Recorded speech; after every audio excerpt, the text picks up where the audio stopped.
One mic. Yeah. All I need is one mic. Yeah. All I need is one mic. Hey everybody, welcome back to One Mic, where I watch shit so you don't have to. And today I'm here to talk about Season 2, Episode 1 of HBO's The White Lotus, entitled Ciao. Ciao is a fairly common greeting in Italy, which is where the season takes place. Ciao, apparently, because I looked this up, it can apparently mean both kind of like a hi and a goodbye. I thought it was just goodbye, like see you later, but apparently it's either one of those things. So I think that's kind of meant to just, welcome us back to this show. And with it being in Italy, they were like, let's use an Italian word to welcome everybody back. Welcome all these people to the resort, which is ciao is probably said to everybody as they're entering. So just to kind of just get us back into this world. So what I want to do is I want to start by talking about my thoughts on The White Lotus in general. Because if you're a longtime fan of this channel, you know that I started to cover Season 1 and then I stopped because I'm like, I don't really enjoy this show. And after watching this episode, because I really didn't have much interest in Season 2, and I was confused why the show was so popular. And my wife decided that she was like, let's give Season 2 a chance. Let's watch it. Let's see how it goes. She was a little bit more into watching this show than I was, but I figured, all right, let's give it a shot. I watched last night's episode. It's very much within the same vein as Season 1. It feels very much like The White Lotus. And we'll be talking about the episode itself shortly. But after watching that episode, it made me wonder, like, just what is it about this show that for some reason, it just does not resonate with me. But for some other reason, it resonates with a lot of people in a very significant way. Like, you have people who are like, I love this show. All the Emmy nominations Season 1 got, the wins it got, the fact that it was really only supposed to be just that one season, but it was so popular we have a second one. I'm like, what is it about this show? So I'm driving to take my kids to school this morning, and I'm thinking in my head, like, what is it about The White Lotus that just doesn't resonate with me, and what makes it resonate with a lot of people that I see online, awards, voters, and whatnot. And I'm not going to say I came to a conclusion, but I have a hypothesis, and I'm curious what you guys think about it. I'm wondering if White Lotus is to white people what Atlanta is to black people. So what I mean by that is Atlanta is so like blackety black and like steeped in black culture. And it resonates with black people in a way that I don't think white people can ever really truly understand. I can see white people watching Atlanta and going, I don't get this. And that's because for us, us being black people, our worldviews and experiences kind of revolve around race and racism. And I think that's something that white people can never fully understand the way, and what I mean is, of course you understand if you're white, race and racism, but you can never fully understand how it feels to be impacted by it. And, one of my major knocks against Atlanta these last 2 seasons has been that it relies so heavily on these obscure culture-based references that if you don't get the reference, it's difficult to enjoy the episode. And I'm not sitting here like, we need to make this so that it's more open to all different kinds of people. We want to make some shit that only black people can fuck with, fine. But, the references are often so specific to black culture that sometimes even I don't get them. So I'm like, how could a white person get this? Or I'll get it, but I won't catch every reference. Like, it'll be a thing where, like, you can see something and go, oh, that's tied back to this. Or see, you can get the connections. And the only reason that I think white people aren't as, I guess, apathetic about Atlanta, despite likely not fully understanding a lot of what they see, is that they go, they think that if they go, I don't really like this or I don't understand it, that people are going to call them racist. People will be like, keep your white ass opinion about black culture to yourself, all this kind of shit, which isn't fair. And then they go, I love it, because they know that if they say, I don't like this episode of Atlanta, we live in a world where people are going to call them racist. That's just the reality of it. But I think the actual reality is that often they don't really understand what it is they're seeing, because how could they? They didn't grow up in black culture. They don't know what our lives are like. So they don't understand a lot of the dynamics at play in an episode of Atlanta. Now, conversely, if we're talking about The White Lotus, I think The White Lotus treats class the same way Atlanta treats race. You know, for us, again, us being black people, how much money we, like no matter how much money we have, we're all still really in the same class. Like it's not like you got, like you technically might have upper class black people and lower class black, but at the end of the day, we're all kind of really in the same boat, right? But on the White Lotus, you have an interesting mix of class here. And so you have the people who are seemingly, I think, like accustomed to money. Like maybe they were born into it. They've had it their own life. Maybe it came easily to them. And, you know, they have their own behaviors. Like if you look at the couple specifically, which I'm going to talk about them in a moment, they don't watch the news because they're like, I don't want it to harsh my vibe. It's not that important. And the other couple is like, what the fuck? How do you not watch the news, right? But then I think you also have people who have recently come into money or are just invited on this trip as like a guest, like Tanya's assistant. And these are people who are not acclimated to this lifestyle. And I think they enter it kind of just like, you know, still kind of accepting, but also like fish out of water. Like, I don't really know how this is. And I think that for white people, I think they look at the characters on the White Lotus, no matter what extreme they might be. They could be extreme like Cameron. They could be extreme like Harper. They could be extreme like Tanya. People are looking at that and going, I know somebody like that. And I look at it and go, are these even real people? Like, are people really like this? Are these like caricatures of real people? And I think that there is actually people like this, but that's like mind-blowing to me. Like that there are people who are actually like this. So, you know, the same way that a white person might look at the cultural references in Atlanta and go, this just doesn't resonate with me, or I don't understand this, I might look at the White Lotus and go, these people don't even make sense to me. Like these are not real humans. Like, there's no way people behave like this. So, like, I think when you have that that separation and understanding and relatability, I think that can impact your enjoyment. And I'm wondering if that's why, for me, the White Lotus just doesn't resonate with me as much as it might with other people. Yeah, so I think that, like, let me know if you guys think I'm off base here, if that's too much. I didn't want to spend this much time talking about it, but I think it's important because I really am interested in why the White Lotus is so popular, and within that context, why it just has no emotional resonation or impact on me. Like, I watch it, I'm just like, okay, so that happened. What the fuck? Like, it's like, I don't care. And I'm like, none of these people seem real. None of these people seem entertaining. But like, all right, so let's talk about the characters on this season. Because, mind you, my commentary on me not relating to the characters or understanding them and all of that kind of stuff, that's my thoughts on the show as a whole. This season, I might feel completely differently about it. I might love this season. So everything that I've said, just kind of apply that to season 1, okay? And then we'll work on season 2 here. So I want to talk about the characters. I want to start with, I think, our returning champions. We have Jennifer Coolidge as Tanya, and John, I don't know if it's pronounced Grease or Grise, as her husband, Greg. I remember Greg had some sort of terminal illness last season, but like that hasn't been mentioned at all in season 1. But I think there's clearly something going on with him right now, right? Like, he was kind of like that guy that was just too perfect for Tanya in season 1. But now we see he's like treating her like shit. He's being super rude. He's not responding to her texts, even though when we first see him, when Tanya arrives at the resort, he's on his phone. So he can't be like, oh, I lost my phone, or I'll have her reception. He's on his phone when she pulls up. And then he's like taking secret calls in the bathroom. And I think we're probably meant to believe that there's some sort of infidelity going on. I don't think that's what it is. That's too easy. But I'm really curious about why he's treating her so poorly. Like, he almost seems repulsed by her. And I'm wondering if like Tanya has a pretty repulsive personality, for me anyway, as most of the people on this show do.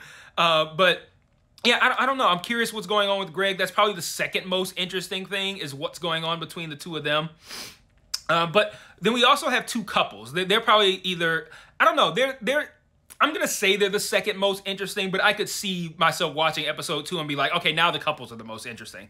So we have Theo James as Cameron, and Megan Fahey as Daphne. I don't know Megan Fahey from anything else. I know Theo James from like the Divergent movie series, Time Traveler's Wife, stuff like that. I haven't mentioned Tanya and Greg either. I don't know the actor who plays Greg from anything, and I think we all know Jennifer Coolidge from the same stuff. So, well, where was I? Oh, yeah, so Theo James and Megan Fahey is Cameron and Daphne. They're the couple that I kind of alluded to in my opening where I was talking about these rich couples who are kind of just like accustomed to having money. And I said that they were like, you know, we don't watch the news, we don't want to harsh our vibe. We opened the episode with Daphne discovering the first of what apparently is going to be several dead bodies on the resort. And I am not interested in the who is dead and why mystery, because I think I looked at season 1, I looked at the who is dead and why mystery as being the most important thing in season 1, which it wasn't. And I think that impacted my enjoyment of the season. So now I'm looking at this as kind of like, I almost look at the who died and why as like the B plot, and these people and their interactions as the A plot. It's similar to The Patient, right? You know, I just finished watching The Patient. My video for episode 10 is getting a lot of spins, at least by my standards, not in general senses, but by my standards as a newer channel, it's doing pretty good. And one of the issues that people are having with the finale is they're like, Alan didn't why didn't he do this to save himself? Why didn't he do that? Why didn't the police do that? Like, and they're getting into the logistics of a therapist who's been kidnapped and imprisoned by a patient. But the show isn't about whether or not he gets free, whether or not he lives, whether or not he defeats the, you know, the purpose is about these characters dealing with their own personal traumas, interacting with each other, therapy helping them or not helping them get through their issues as a pair, but then their issues with their families. So when people are coming up going like, well, why didn't a cop do this? I'm like, that's not the point.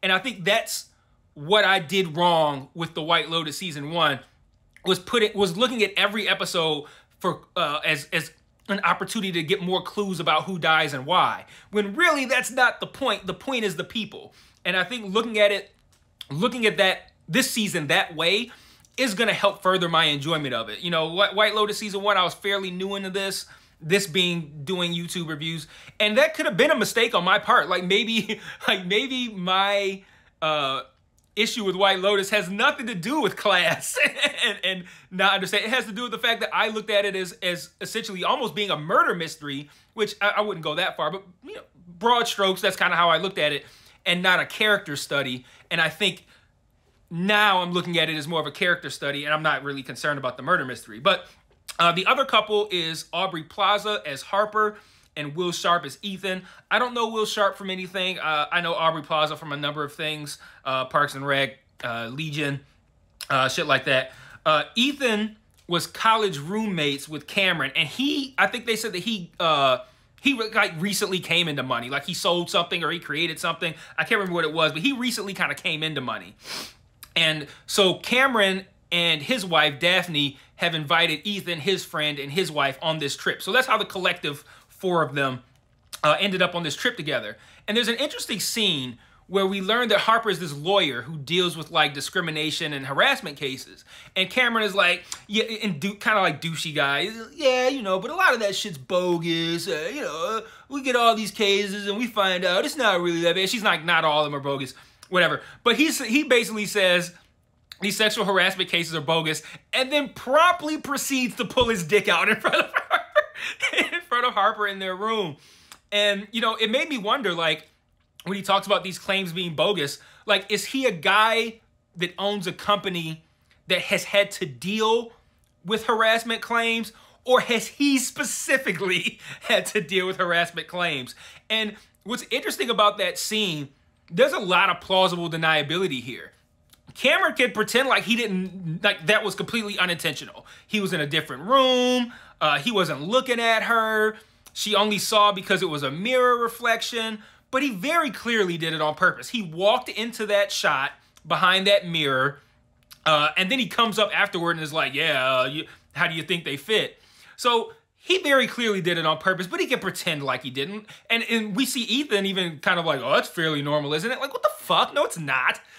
But, and then on her side of things, she could pretend that she didn't like it because he has a repulsive personality, but I think she very clearly did like it. I swear she goddamn near licked her lips looking at this guy. So their dynamic, I think, should probably be really interesting this season. The two of them, but the collective couple of four. Next, we have 3 generations of a Sicilian family. We have F. Murray Abraham, the legend, as Bert. They have some weird nickname for him, Bobo or some shit. I don't know what the fuck it was. He, so far, is the best example of why I don't particularly care for this show. Like, I'm sure there are a lot of people who will find a old man who's constantly farting and flirting with everyone to be endearing. I just find it to be remedial. Like, I'm not 5 years old. This stupid fucking humor is not, this not for me. I don't need this. Like, I'm like, what am I watching right now? I thought I was watching a smart episode of Golden Age television here, Emmy nominated, and this guy's farted like 17 times. And like, I'm not even gonna keep going. Michael Imperioli as Dom. Dom's interesting because he very clearly is on the outs with his wife, or maybe it's an ex-wife, I don't know. She hates his guts. This phone call conversation that they have is brutal. Like, that was a great scene. Speaking of great scenes, though, I do want to shout out this show's visuals. The drone shots of these landscapes are fucking beautiful. But I think Dom probably cheated on her with a younger woman. I think she said something in the conversation that alluded that it was a younger woman. And then we see him with this younger sex worker who's just a local who makes her way into the hotel finally. We see him with her at the end after he's told his son that Bert, his father, can't stay in his room because he's got like work shit going on. And I'm wondering if he maybe has like a sex addiction or maybe even worse, like a proclivity for like underage women or younger women. Like I don't think the sex worker that he's with is underage, although they did both look very young to me. And I wondered if they were meant to be adults or not. But I'm wondering if maybe he has that kind of issue. But I think he has some sort of sexual issue that has caused him to have issues with his wife.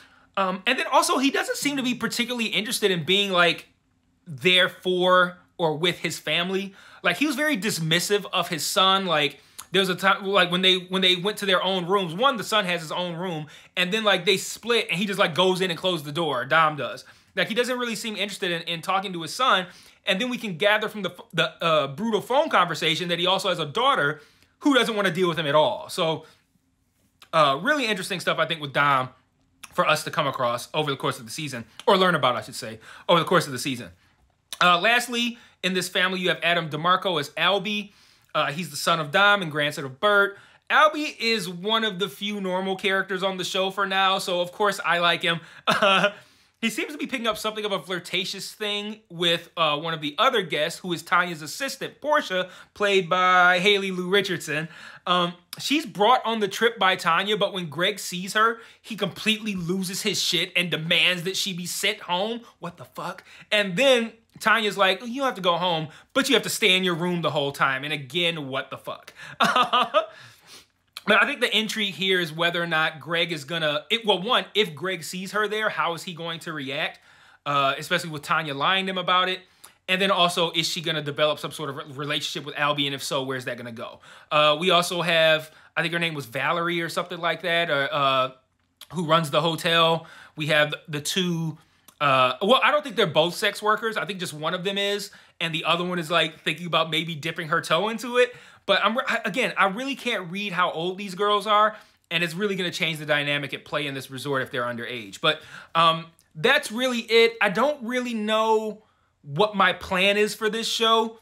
As of right now, I don't plan on covering it, but depending on how this video does, like how many views does it get? Are you guys commenting on it? Are we having conversations? If it's something that I feel like everybody is into, then I'll probably keep covering it. If it doesn't do that well, and if I'm not that into it, I'll probably stop. So it's really going to depend on this next week. This next week, how much play is the video going to get? How much do you guys like it? How much interaction are we going to have? And then when next Sunday comes, it's time for episode 2, and I watch it, how do I feel about it? If you guys play this video I'm covering the show regardless. But if you don't play this video, it's going to rely on how I feel about season 2. So that's all I have for episode 1. Let me know what you think in the comments. And until next week, peace.